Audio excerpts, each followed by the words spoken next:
गद्दी पे चाहे हम रहे या हमारे काका, नियम तो सेम रहेंगे। नियम तो सीएम रहेगा। आगे जाइए सर। राज्य का दायित्व। सर कभी आपने गोंडा के बारे में सोचा? गोंडा के बारे में अगर नहीं सोचते हाँ तो गोंडा के लोग इतनी बड़े पैमाने पर अब अनुराग ओझा तू ही चला हो गोंडा से। हाँ, लोग पड़पड़गंज विधानसभा में है और हमारे साथ में हमारे काका अवध ओझा जी। तो हमारे काका जो है गद्दी पर बैठने के लिए तत्पर हो चुके हैं।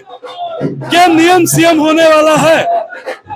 जो जनता का प्यार और सम्मान मिल रहा है, इसलिए अवध ओझा जी से ही जानेंगे। सर, दिल्ली में पानी की एक समस्या, उस समस्या के समाधान हम कैसे राज्य करें? का कार्य है सेवा करना जी और जब भी राज्य किसी ऐसी बात से अवगत होता है जी जो जनता के लिए समस्या है तो राज्य उसे पूरा करता है। वो राज्य का दायित्व है। सर कभी आपने गोंडा के बारे में सोचा? गोंडा के बारे में अगर नहीं सोचते हाँ तो गोंडा के लोग इतनी बड़े पैमाने पर अब अनुराग ओझा तू ही चला हो गोंडा से। हाँ। सर अगर गांव के भाषा में बताया जाए तो दिल्ली में पानी के बहुत समस्या हुई, वो समस्या के समाधान कोने में इस समस्या का समाधान ये हम हैं पड़पड़गंज में और यहाँ से हमारे काका चुनाव लड़ रहे हैं। सर यहाँ की गलियां नालियां बिल्कुल बंजर हो चुकी हैं। कौन बोला आपको? सर अभी आप जिस गली से निकले तो जर्जर हो चुकी है बिल्कुल नाली। अरे तो जब सरकारी अधिकारी फाइल पे साइन करेगा तभी तो काम आगे बढ़ेगा। सर सरकार तो आपकी है ना। तो शीर्ष नेतृत्व को जब अंदर कर दोगे और सरकारी अधिकारी काम नहीं करेंगे तो चीजें खराब तो होंगी। लेकिन उनपे तो घोटाले के आरोप लगे तभी ना जेल में गए। आरोप तो मोदी जी पे भी लगा था गोधरा का। कौन सा आरोप लग गया सर? गोधरा वाला नहीं लगा था, गोधरा का आरोप मोदी जी पे लेकिन नहीं लगा। कांग्रेस ने भेजा तो नहीं ना। क्या अगर आरोप सिद्ध हो जाता तो जेल में रहते ना। हाँ, तो इस इनके बात की आरोप सजा- लगते ही जेल में चले गए। इसकी सजा जनता इनको देगी। सर अभी केजरीवाल जी ने कहा कि एमसीडी कर्मचारियों को और एनडीएमसी कर्मचारियों को पक्का मकान मिलेगा। बहुत अच्छी बात है। अगर उन्होंने जो भी कहा वो सब किया है, जी जब किया है तो इसको वो करेगा ही। लेकिन एक पर एक फ्री करने का काम नहीं किया था सर। क्या एक पर एक फ्री करने का वादा तो नहीं किया था लेकिन किया ना। कौन सा एक पर एक फ्री? पौवा पौवा दारू। सर आपने शिक्षा की बात की, शिक्षा दिल्ली में बेहतर है। मैंने दिल्ली की शिक्षा पाई है, लेकिन क्या ये शिक्षा की क्रांति और जगह को पहुंच लेंगे? आपकी पंजाब में सरकार वहाँ ये शिक्षा बहुत कम मार्जिन से सिसोदिया जी जीते थे। इस पर जीत होती है, मार्जिन उसमें होती ही नहीं।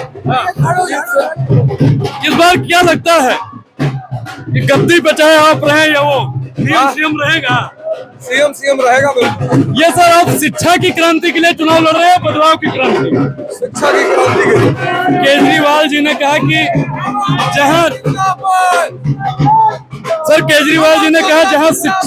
जहां झुग्गी वही मकान। सर पिछले 11 साल से आपकी सरकार है, जहां झुग्गी वहां मकान क्यों नहीं? लाइट पहुंच गई, झुग्गियों में रोड बन गई। सर लगातार आप जनता के बीच में चल रहे हैं, लगातार आप लोगों के बीच में चल रहे हैं। किन समस्याओं को आप देख पा रहे हैं? उनके बीच किन समस्याओं को आप देख रहे हैं? जहाँ राज्य है हाँ वहाँ सेवा है। तो ओझा जी बिल्कुल सवार हो चुके हैं और इनकी जो समस्याओं पर बात किया जाए। कर ओझा जी, आप मनीष सिसोदिया जी की पूरी पुरानी सीट पे आप चुनाव लड़ रहे हैं और बिल्कुल ओझा जी 10 साल से आम आदमी पार्टी यहाँ पर रूलिंग पार्टी है, ठीक है। आप बगल में हालत देखिए और नालियों का निकासन देखिए, क्या कहेंगे इस पे आप? इस पर मैं ये कहना चाहूँगा कि सरकारी अधिकारियों ने जिन फाइलों को रोक रखा है ना, उन फाइलों को खोल देना चाहिए, छोड़ देना चाहिए। जो राज्य सरकार ने ऑर्डर दे रखे थे कि सारे कामों को लेकर, उन कामों की फाइलें कहाँ से गुजरती है? अधिकारियों के पास से गुजरती है। अधिकारी फाइल छोड़ देंगे, ये सारे काम अपने आप हो जाएंगे। अवध ओझा जी जाने जाते हैं कि बच्चों के बीच में, छात्रों के बीच में एक मोटिवेशनल स्पीकर के रूप में जाने जाते हैं। जब वो राजनीति में कदम रखेंगे तो क्या दिल्ली जो राजधानी है उसकी कायाकल्प कहीं ना कहीं शिक्षा के क्षेत्र में बदलेगी? बिल्कुल। इस देश के पास एक सूत्र है और सूत्र यह है कि शिक्षा अज्ञानता को दूर कर सारी कष्टों को हरती है। डॉक्टर अंबेडकर क्लास के बाहर बैठकर भगवान बन गए। तो उस सूत्र को अगर हम इस देश में लगाते हैं, जिसको 3 इडियट मूवी में रैंचो को दिखाया गया है कि सिर्फ टॉप करना उद्देश्य नहीं है, जीवन में व्यक्तित्व ऐसा हो कि सारी चुनौतियां देखी जा सके, तो फिर आदमी का जीवन अच्छा बन जाए। वही अरे हो जाती है।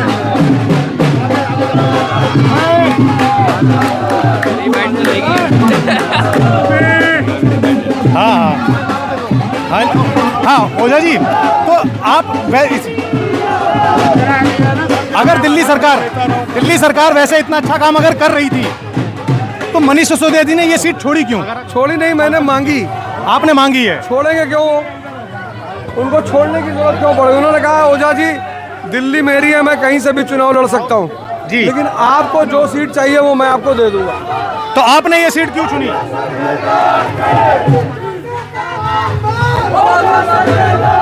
आपने ये सीट क्यों चुनी?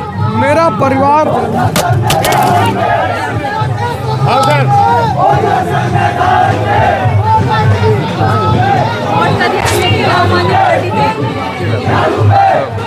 जी सर, आपने सीट क्यों चुनी है? मेरा परिवार पूरा, मेरे गांव के लोग, मेरे शहर के लोग सब यहाँ रहते हैं। अच्छा, पूर्वांचलीगढ़ कहा जाता है, ये बात तो है, लेकिन आप ये नहीं कहेंगे कि पूर्वांचल के लोगों को सबसे ज्यादा पानी और सीवर की समस्या यहाँ पर भुगतनी पड़ती है? गंदा पानी यहाँ पर आ रहा है। आप मुझे ये बात सच है कि बाकी राज्यों से मुकाबले सबसे सस्ती बिजली दिल्ली में है, सबसे ज्यादा पानी यहाँ पर है, स्वास्थ्य सेवाएं अच्छी है, बगल में एक अस्पताल बन रहा है, लेकिन वहीं पर पानी की समस्या से लोग परेशान है।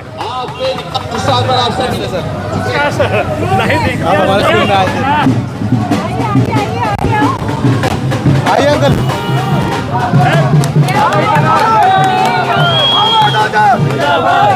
भैया बाइट।